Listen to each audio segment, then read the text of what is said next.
The first one is, the poor dad says, I'm not interested in money. And the rich dad says, money is power. It was so stupid because my poor dad always said, oh, I'm not interested in money, I'm a teacher. I'm not doing it for the money. And my rich dad would go, well, if he's not interested in money, then tell him don't pick up his paycheck. The poor dad, when it comes to money, play it safe. Don't take risks. The rich dad says, learn how to manage risk. As my poor dad always said, he says investing is risky, and don't take risk, play it safe, be conservative, put it in the bank. Don't play put it in a retirement plan. And my rich dad said, it's not that investing is risky. He said, it's the uneducated person that's risky. And he says, that's why we should learn to teach our kids about money in school earlier rather than later. Okay, poor dad, find a safe and secure job. Rich dad, own your own business. My rich dad always said, go to school so you can get a safe, secure job with a pension and benefits. And my rich dad said, that's not a bad idea if you plan on being poor or working hard all your life. He says, if you want to get rich, one of the best ways to get rich is own your own business. And you want to have people work for you rather than you work for the rich. Poor dad, I can't afford it. Rich dad, how can I afford it? My rich dad always said, poor people say I can't afford it more than rich people.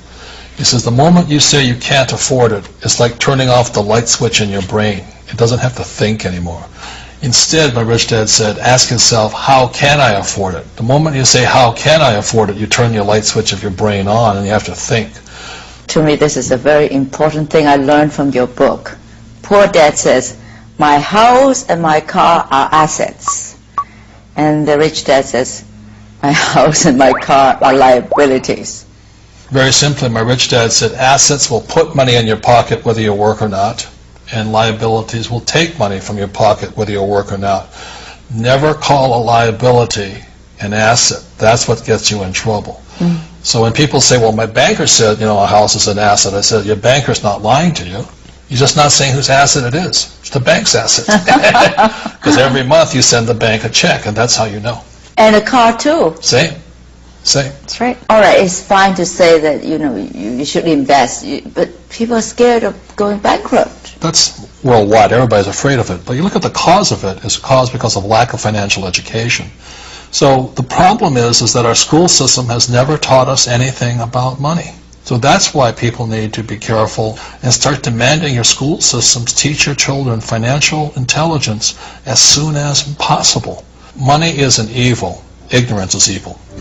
说到让学生们尽早接受理财教育，罗伯特和夫人可不是纸上谈兵，他们早就行动起来了。措施之一就是为世界各地的学校免费提供他们设计的网上游戏。夫妻两个虽然没有小孩，但对教育都十分重视，他们会继续亲密合作，向年轻人传播金融投资知识。How did you two meet? We met in a bar in Honolulu. And she wouldn't go out with me. And I kept asking her out. He did. He asked me out for 6 months. He was a very, very good persuasive salesperson. Very good. I finally said, yes, I'll just go out for a drink. And we've been together ever since. And it's been 20 years now. Yeah. And she's my best friend. She's my business partner. And like I said, I didn't marry her for her cooking ability.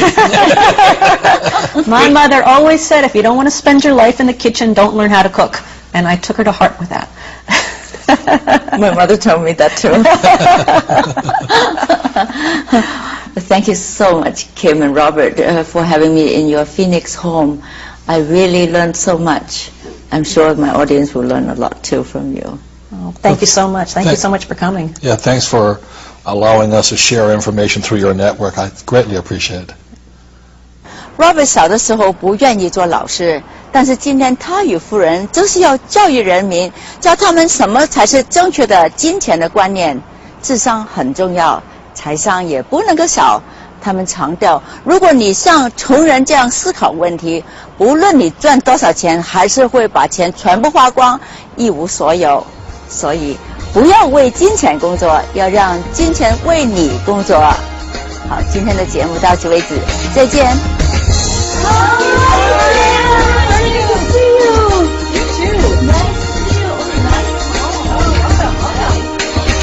Well what's gone to my wallet.